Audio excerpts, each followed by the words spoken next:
Today is a huge step in the progress for the Squarebody Overlander. We're going to be installing the front suspension brackets, the steering box stiffener, the steering box, and the Kingpin Dana 60 in the front of the truck. So let's get into it.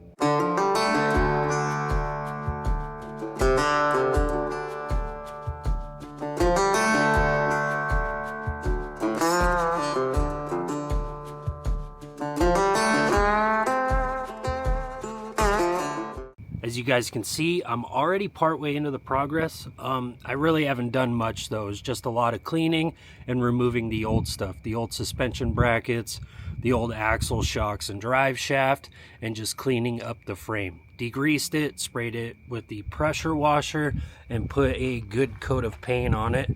And I have it prepped and ready for the steering box stiffener. Over here is all of the stuff I will be bolting to the frame of the truck. Here is the front leaf spring mounts from Off-Road Design. This is their U-Bolt plates. I got the threaded part because I do want to run a sway bar with all of the extra weight we will have in the truck for our camping gear. And then this is the front upper spring hangers from Hogback Fab. I will have links to everything right here in the description of the video if you want to pick this up for your Squarebody. These were already powder coated from Hogback Fab along with the shackles, but I decided to throw the Kona brown paint on it to keep with the color scheme. With the truck being already prepped and good to go, all we have to do is just start bolting stuff on. Made it as easy as possible and did all of the prep work, since you guys seen how difficult it is to remove all the rivets and everything in the 14 bolt install and suspension install on the back of the truck. Walking out here, I did want to point one thing out. I think this was from a previous owner, but someone welded in a thick piece of C-channel onto the frame, between the frame rails. This was a City of Cottonwood truck, so I don't know if they did it or, you know, probably one of the dozen previous owners, whoever owned it before me. But it is kind of a, I guess, a very cheap option for a steering box stiffener. But I do have the Off-Road Design steering box stiffener that I will put on along with the weld-on one, and then I will keep this between the frame rails, so it's like 3 steering box stiffeners in a way. Because if you look at it, this channel is right here, and then the plates for the steering box stiffener are right there. So I think they just did their own DIY steering box stiffener for the truck. But I will keep it. The only issue I could see is when I install the DIY 4x stubby bumper on the front, it is set up for a winch, and this might interfere with that winch setup when I do run a winch on the truck. But we will cross that bridge when we get there, and I'll just use it as a reinforcement for now. But it is set up, ready to go. I am going to start welding in the steering box stiffener, the top and the bottom, and kind of give you guys a little overview on how to install this, and then we'll get going on installing brackets. So what I did first was I just stuck the plate onto the frame in place, and then I traced it out with a Sharpie so I knew where to hit it with the grinder to make clean metal. And then I wiped everything down with acetone so it was as clean as possible. And from there, I stuck the original bolts, or the bolts used for mounting the steering box, in backwards to help line the plate up with the mounting holes for the steering box.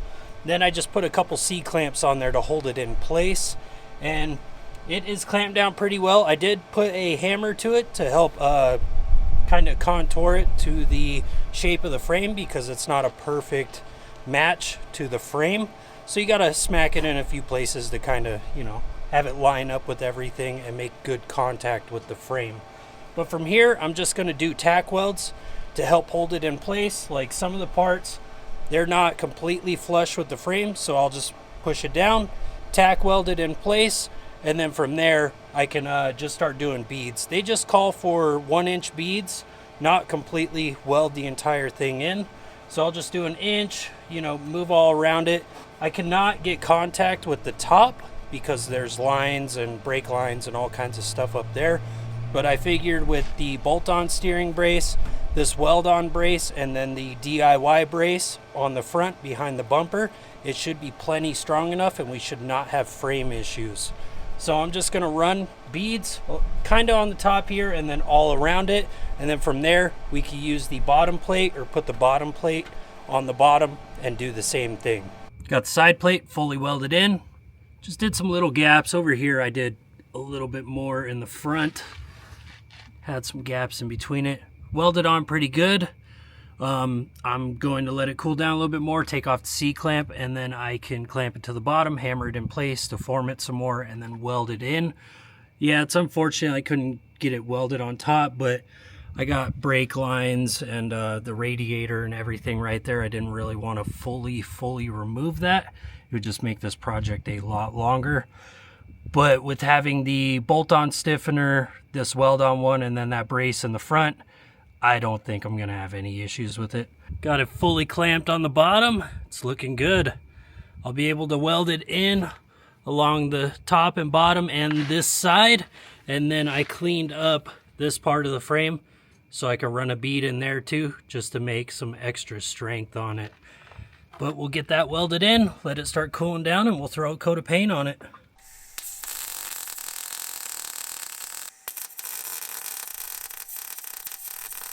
Fully welded in, good to go. I'm gonna hit it with the grinder, clean it up just a little bit, and then from there, throw a coat of paint on it. I just went with flat black for the body and the frame. Next step is I'm going to bolt on the front hangers while everything else is drying. There is the steering box stiffener in place. And then going around to this side, there is the other hanger that I drilled out.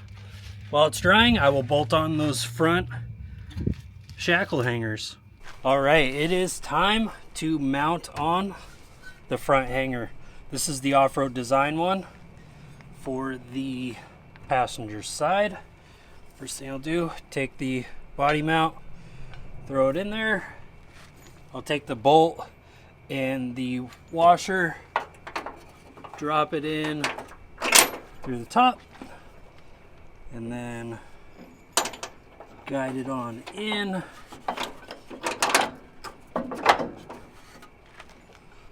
All right, from there, I'm just gonna take the hardware. I got all the hardware in a magnetic tray over here, and I'm just gonna get it started.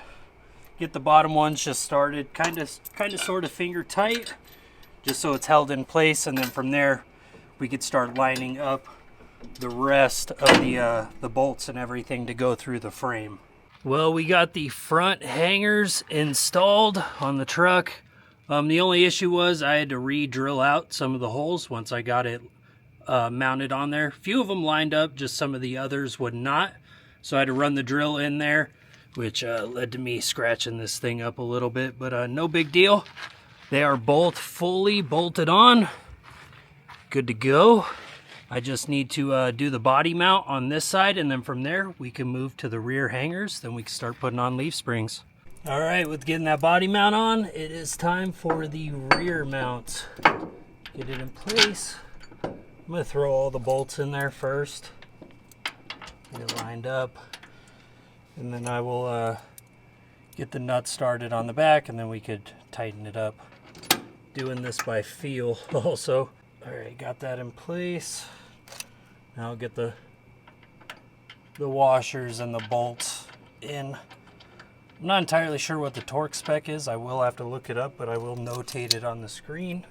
I will get these finger tight, and then from there, either torque them down or just get them as tight as I possibly can get them if there is no torque spec.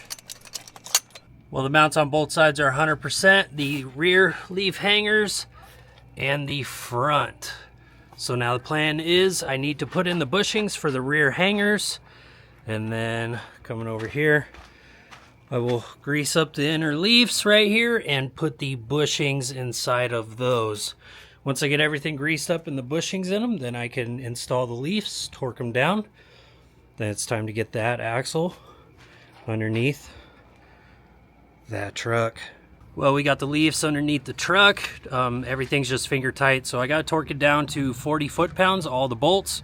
Then from there, we will get the the Dana 60 underneath the truck. 3, 2, 1.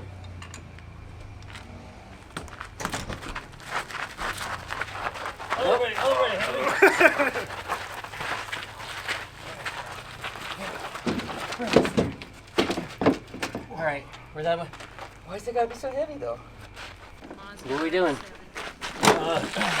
Just lining it up with the pegs on the bottom. Alright, we got you got a blue Loctite, the studs that go into the housing. Once you blue Loctite those, get them on in. That is a lot of Loctite. Thread them right into the housing for the passenger side. And then from there, we're going to get the U-bolts on it and just get them on there, get them snug, and then we'll slowly pull the axle up onto these leaf springs. Well, we have an issue. As you can see, that gap between the leaf spring and the U-bolt plate, that bolt for the relocation plate does not match up with the hole on the U-bolt there. Back there. Yeah, that hole. So we're going to have to drill slots inside of these U-bolt plates to be able to accept that, and I could still pull the axle an inch forward so the leaf springs don't rub on the firewall of the truck. As you can see back here for the 14 bolt, it is a slotted U-bolt plate just like that. I could have rocked that U-bolt plate, but I wanted to have a sway bar, so I bought the threaded version for the Dana 60. So the solution to the U-bolt plates not fitting is drill a giant hole in them in the spot where it will fit. So I did this to both sides, and now it is time to put the U-bolts on the truck, and I will hook up the brake lines. I'll get you guys afterwards. U-bolts are on and tight and trimmed. We are good to go. Torque down to 135 foot-pounds. That's what off-road design calls for. Next step is hook up the brake lines and gravity bleed the entire system. And then from there, move on to the next step of torquing down the shackles front and rear. It is a little dark out here, but I got the brakes bled, and as you can see, I threw the wheels and tires on it, just get an idea of what it looks like. I still have to pull off the front tires because I need to do the steering on it and the steering box, but I just want to get an idea of what it looks like, and I'm extremely happy with it. Looks amazing. So we are all done here. I will have to pull those front tires off here soon, start installing the steering, but we're on the home stretch of this build. With getting the front axle and the suspension and all the brackets in there, the only thing that's left is drive shafts and steering. And I should be able to drive it to start breaking in those front gears. So if you've gotten this far, I really appreciate it. Comment down below if you like the build series so far. And this is just the beginning, you guys. We'll keep this thing going. And I will catch you guys in the next video. Bye, you guys.